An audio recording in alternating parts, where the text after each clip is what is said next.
The Parra podcast, proudly brought to you by major sponsor Jack's Pale Ale, exclusively available at Parramatta Eels Club, Shannon Cooney from Glenmore Park Realty, BTZD Clothing, and the official media partner of the Parra podcast, the Parramatta Times.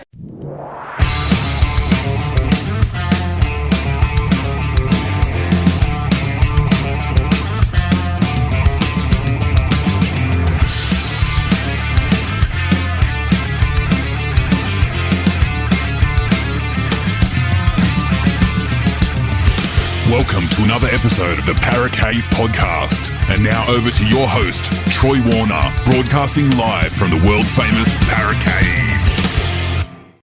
And yes, hello and welcome back to the Parra podcast. And it is game day preview time, and it is the Eels taking on the Broncos at Commbank Stadium in round 10 of the NRL. Now, unfortunately, I was unable to get a Brisbane Broncos fan or a celebrity Brisbane Broncos fan to join me on the podcast today. So unfortunately, it is just me, so I hope I don't ramble on too much and bore you too much, but this will be my game day preview of the Eels versus Broncos at Commbank Stadium in round 10. Now, before we get to this game on Friday night, let's just have a little bit of a look at the history between the Brisbane Broncos and the Parramatta Eels, because I do love my stats, and I am looking at the Rugby League Project website, so thank you very much for keeping me updated and thousands of other rugby league fans with the information that we need to know. So that is my go-to place for all rugby league stats. So all the player stats that I get, all the player interviews that I do, I check that one out there. So I am checking out the Brisbane Broncos versus the Parramatta Eels and the history between these two clubs. Now, overall, they have played 65 times. Now, the Brisbane Broncos hold the advantage there, 36 wins to 28. Now, this is since 1988, of course, when the Brisbane Broncos came into the competition, up until last year. Now, 1,380 points for, and the Parramatta Eels 1,283. So about 100 points difference there. And look, at Parramatta, at Pirtek Stadium anyway, between 1988 and 2016, there have been 22 matches played there. And look, that is a massive advantage to the Brisbane Broncos. 16 wins to the Parramatta Eels 6. I didn't think it was that much of an advantage for the Brisbane Broncos. So they certainly love coming to Parramatta and playing there. And look, at Commbank Stadium though, however, the new stadium that opened in 2019, the Parramatta Eels hold the advantage 3 wins to 1. So look, that is very interesting there. At Commbank Stadium, Parramatta, the current side, they hold the advantage. At the old Pirtek Stadium, the stadium previous, the Brisbane Broncos hold the advantage. So I don't think it would really faze the Broncos coming to Parramatta, although Parramatta do hold that advantage at the new stadium. Look, there's been some classic games being played over the years between these two clubs. I've spoken to a few podcast guests that have played in some of these games. Obviously, the one up in Brisbane, 1993, at the what was called, or probably still is called, I'm not too sure, QE2 Stadium in Brisbane. I think it may be now ANZ Stadium, I'm not too sure. But 51,500 people there. This was the opening of that stadium the stadium was already there, but it was the first time that the Brisbane Broncos had played there as a home ground. And Parramatta Eels, they spoiled the party that day. 12 points to 8, they got the victory. Michael Butner, who I think was episode number 3 or 4, something like that, very early on in my podcast career. He scored the amazing fact of all the points in that game. So he scored a try and kicked 4 out of 4. So amazing effort there from Michael Buettner. But in saying that, it was an amazing effort from the whole side because, as we all know, during those early 90s, the Parramatta Eels certainly struggled a little bit and were down the bottom of the ladder. But to get a win in front of what probably would have been the biggest crowd that most of these players had played in front of, that was an amazing effort, 12 points to 8. So, and then they backed that up the year after. They had a 16-all draw. Could you believe it?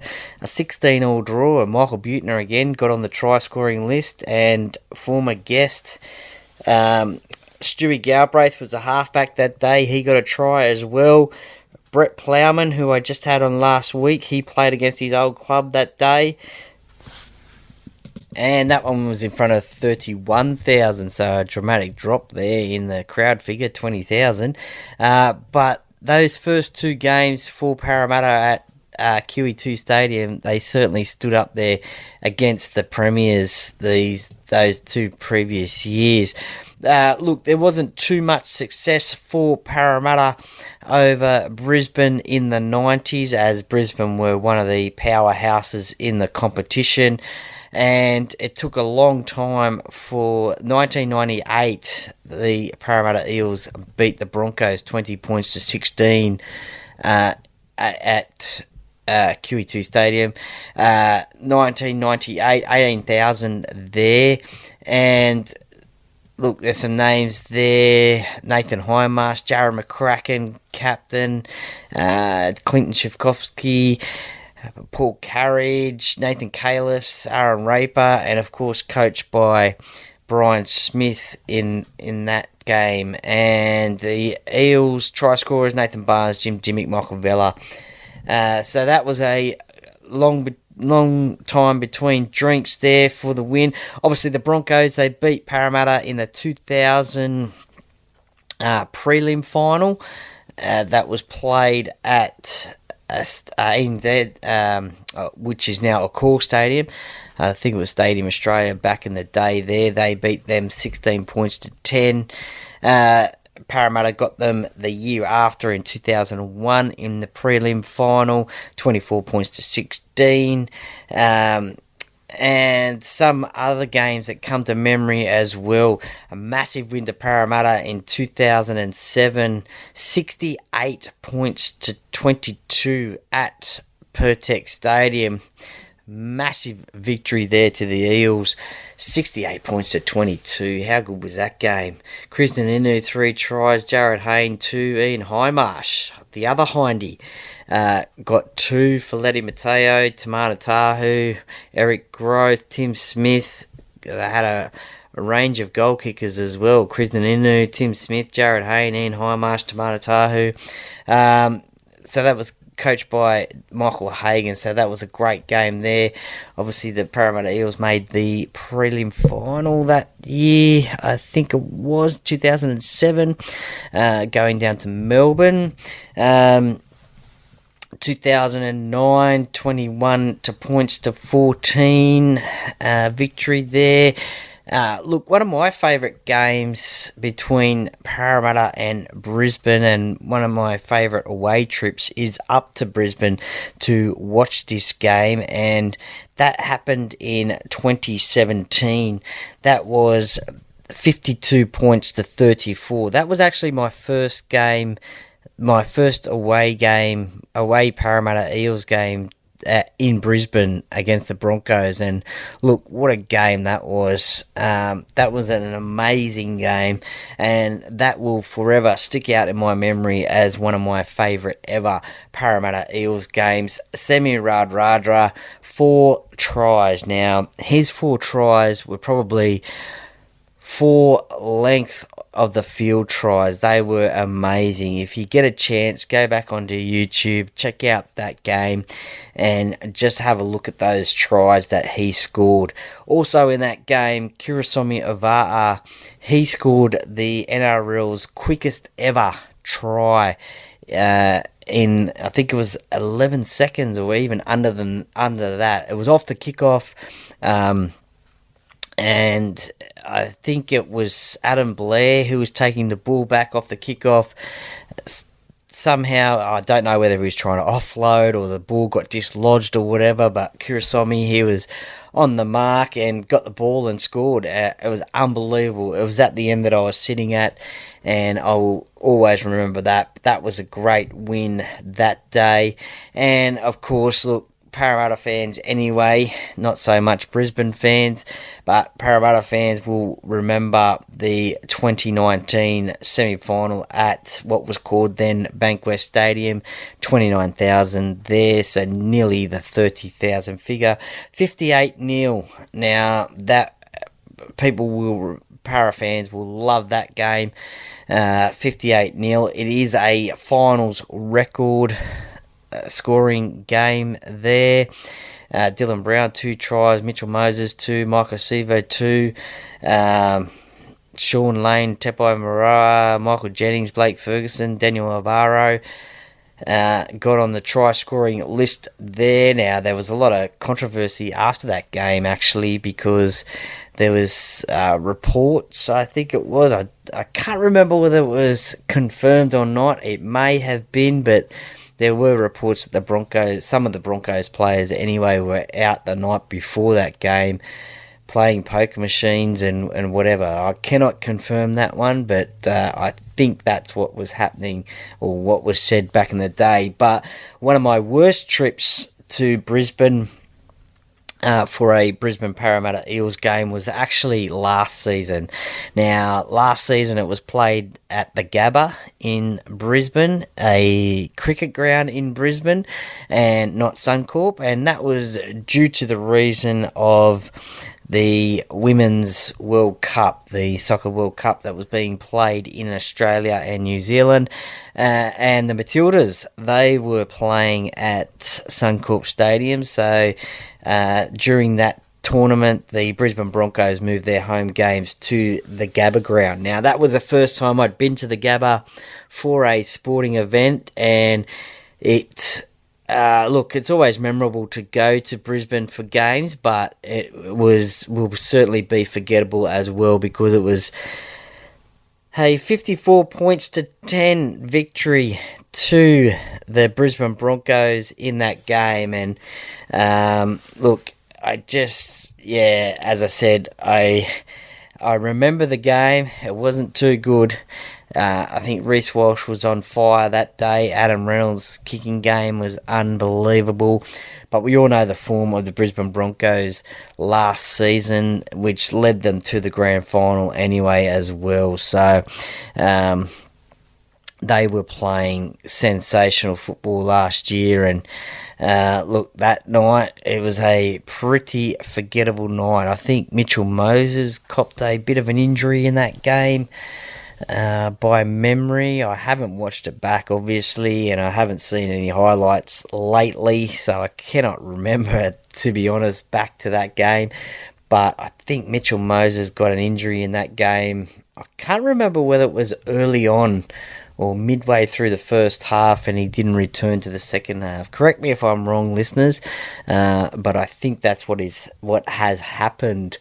And look, that will be certainly unforgettable. That will be forgettable, I think. I just don't like being reminded about that game there, as will the Brisbane fans about that 58-0 win for Parramatta against them. Now there will be 2 games being played this season in 2024. As I said, May 10, Friday night, and also August 23 up in Brisbane at Suncorp. So, look, let's get to this game. The Eels taking on the Broncos in round 10, 2024. Now, as it stands, the Broncos sit in 7th spot on the ladder. The Eels are in 12th spot on the ladder after having a bye last week. Now, as I said, that last time that the Eels and Broncos played, it was 54 points to 10. That was at the Gabba. The time before that was 26 points to 16, and that game was being played at Darwin. So that's the last time, 2 times that the Eels and the Broncos played last season. Now, if you look at the form guide, it doesn't look too good for the Eels. They had the bye last week. Lost to the Sea Eagles, lost to the Dolphins, a win against the Cowboys, who have been sort of up and down this year, pretty much sort of down, another flogging by the Raiders, and that Easter Monday loss to the Tigers. Whereas the Broncos, they got actually towed up by the Roosters last week, and major impact to their side with Jesse Arthur's suffering a broken jaw, but the big news to come out of that game against the Roosters was Adam Reynolds. He is likely to be missing up to 3 months with a bicep injury, so a massive out for them. Looking forward through this season.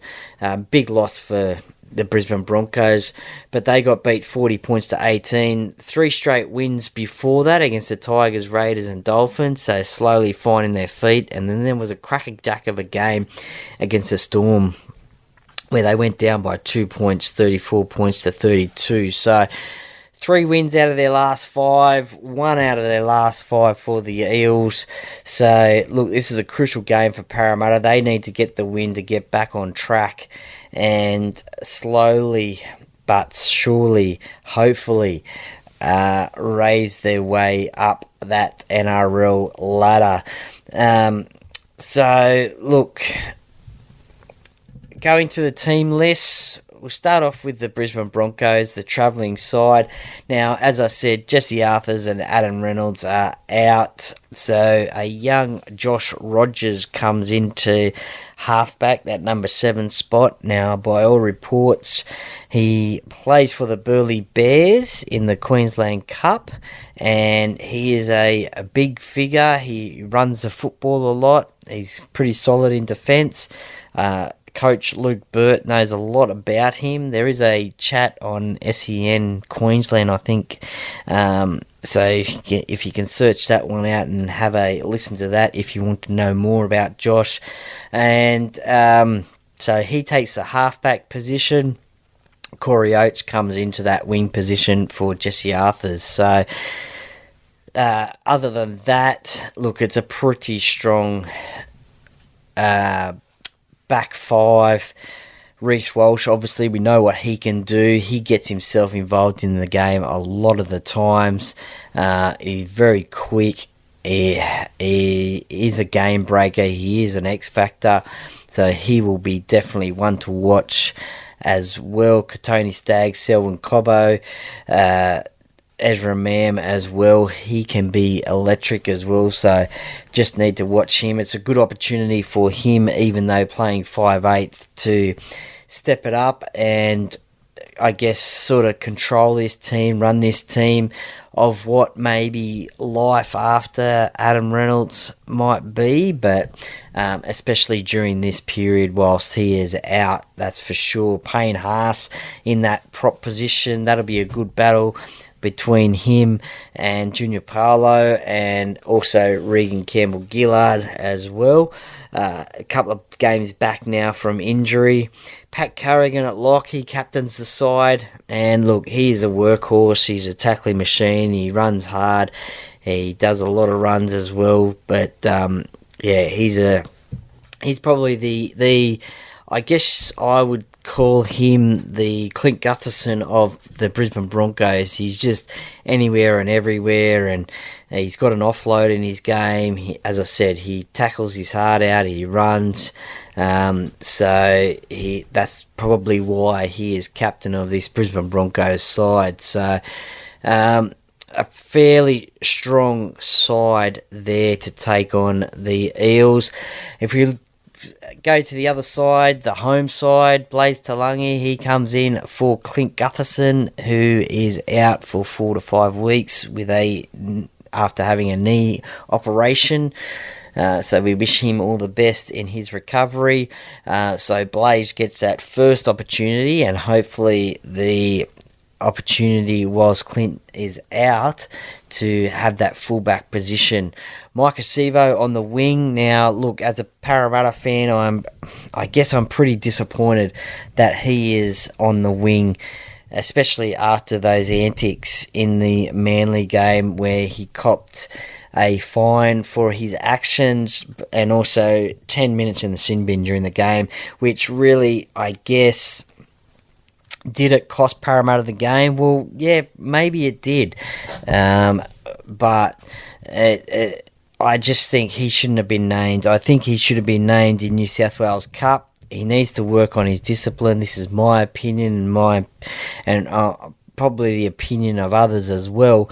And look, I'm no coach. I'm not the coach of the Parramatta Eels, but this is just my thoughts. So I would have put him in New South Wales Cup. Look, work on his discipline. Yes, it could have been a brain snap at the time, but at this point in time, Parramatta can't afford brain snaps like that. So I wouldn't have picked him in the side. I probably would have had Sean Russell in that wing position, and Sean Russell has been named in centre, so I probably would have had Morgan Harper in that side. Look, a lot of people give Morgan a hard time and a lot of grief and a lot of crap, and look, I agree. He's not a superstar player. He's not a superstar centre. He does make mistakes here and there, but at the moment, which Parramatta Eels player doesn't make a mistake on the field? So I would have had him in the side. He's actually scored a couple of tries for Parramatta this season. He's made a good couple defensive decisions as well. Yes, he has missed a couple of tackles as well, but I would have had him in the side. So I would have had Russell at wing and Harper in the centres. Ethan Sanders, he retains his spot at 5'8". Now, this again is probably a bit of a strange one for me and many other Parramatta fans as well. I would have switched Dylan Brown back to 5'8" and Ethan Sanders to halfback. He's a halfback, so even though some would say that, yeah, just because they got the numbers on the back doesn't mean they're actually going to play that position. Well, I probably would have just named them around, switched them around anyway. RCG prop Junior Paulo captains the side. Now it came out today that Dylan Brown would be the co-captain to Junior of this Parramatta side, whilst Clint Gutherson is out. Sean Lane, Ryan Madison, Jermaine Hopgood, Bryce Cartwright comes back from that rib injury. Makahesi Makatoa, Joe Ofahengawi, Kelma Tuolagi as well, with Luca Moretti, the 18th man, Morgan Harper 19th. Now, I think potentially Luca Moretti is a little bit hard done by as well. I probably would have had him in place of Makahesi Makatoa. Again, he can make a few mistakes during games, like knock-ons and the like, but I would have had him in that spot. Give him a chance. Give him a chance to experience those mistakes. And as I said before, at the moment, which Parramatta Eels player isn't making mistakes? So I would have done that. So they're the two sides. And look, another player who I'm very surprised who isn't in the side is Brendan Hands on that bench. I guess you've got Bryce Cartwright there. Do you replace Bryce? Sorry, do you replace Kilmer with Bryce and put Brendan Hands in that 14 jersey? I don't like the fact that Brad has gone with just one hooker in this game. I know he said at the start of the year that he wants an 80-minute hooker. I don't think in this competition you can have a 80-minute hooker. We see with the Brisbane Broncos on the other side of the field, we've got Billy Walters at hooker, and we've also got Tyson Smoothie on the interchange bench. So they change over during the game. And I don't know who can change over for Joey Lussick at games, because I don't think he's an 80-minute hooker. I think to win this competition you need two hookers. So that's just my opinion, and many others as well. Look, to the game, it will be refereed by Jared Sutton, and the review official in the bunker will be Grant Atkins, which won't be too happy for many Parramatta fans, as they don't like that connection. They seem to think that when he's in charge of either the bunker, the decisions will go against Parramatta, or when he is refereeing a game, the decisions will go against Parramatta as well. I don't know what that is, but that he's the bunker official. Jared Sutton is the main referee. So, in order for Parramatta to win this game, I think they need to control, obviously, Reece Walsh at the back there. Watch him running around the back, accepting the ball, and just his speed as well. Cut him off early. I think also Ezra Mam as well. He can get. We saw in the grand final last year, he can make a break out of nothing. So he'll be running around. Hopefully not, but he'll be looking for that opportunity to run around the big forwards of Parramatta. So in the middle of the ruck, so need to control that one, and obviously limit Payne Haas's run meters as well. We all know he's got a motor on him and he can run. So he will be up for a big one as well. And look, with Origin selection coming up in a few weeks' time, some of these players will want to perform as well, just to get their either noses in front of a selection, or certainly get noticed of Coach Michael Maguire of the New South Wales Blues. So, look, as I said, I think Parramatta need to lead from the front. We all know in their last two games they have had a bit of a second half capitulation. Hopefully the bye week they worked on that, and hopefully if they do get off that leading at half time like they have in their past two games, that they don't fall away in that second half. Hopefully the bench rotation gets used accordingly and efficiently, and we don't have tired players out in that field. Otherwise, Reece Walsh and Ezra Mam are going to carve up Parramatta. Look, a lot of people are tipping the Broncos to win this game. I actually think that Parramatta can win this game. I don't know whether that's the Parramatta heart in me saying that, but I just think with that, having that week off, needing to win this game, they have a reasonable record at Commbank Stadium against the Broncos. Not that that really counts for anything, but I think they need this win. So I'm going to tip the Parramatta Eels to win 18 points to 14.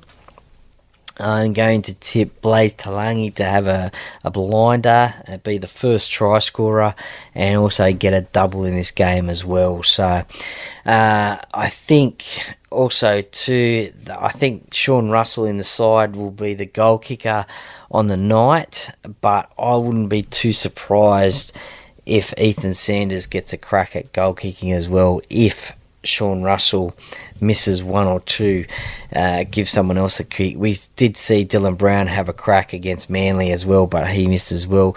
Ethan Sanders, he's a goal kicker, so give him the opportunity. So that's my tips. I will be at Commbank Stadium on Friday night. I'll be at Parramatta Leagues Club before the game as well for a bite of dinner. So if you see me, come and say good day. Let's have a chat about the game. Let's say hello. And look, I'll be in and around Commbank Stadium as well. So hoping to meet a couple of you guys, the listeners, at the game. And as I said, catch up, say good day, have a chat about Parramatta. And thank you very much for listening for my game day preview of the Eels versus the Broncos. I hope you really enjoyed that content. And look, at the end of the day, go Parra!